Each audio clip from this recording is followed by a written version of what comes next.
Most of us are familiar with Bloom's taxonomy, and we might think that this was the only taxonomy that had been discussed back in the 1950s when these ideas were first being brought together. But actually, the group of educators, administrators and psychologists who got together in America to come up with a taxonomy focused on 3 different areas of learning.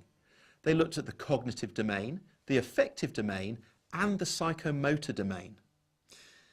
Now, the Bloom's taxonomy that we know today and that we're familiar with is actually the taxonomy of the cognitive domain.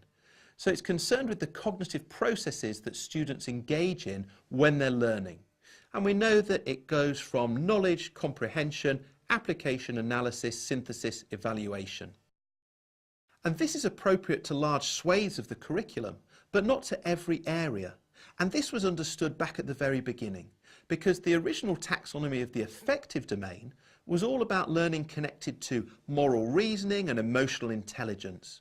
And the taxonomy of the psychomotor domain was about learning connected to practical matters. So if you're teaching a design and technology lesson, for example, Bloom's taxonomy might actually be an inappropriate tool to use.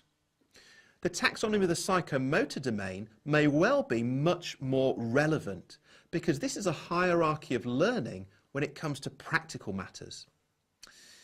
So it's well worth knowing about the psychomotor domain and thinking about how you could apply that if you're teaching a practical subject or if you're teaching a practical area of another subject. For example, in science, when we're doing practical experiments. In the 1960s and 1970s, an academic called Ravichandran Dave came up with his version of the taxonomy of the psychomotor domain. And we can take a look at this now and see how it differs from Bloom's taxonomy. Level 1 is imitation. Level 2, manipulation.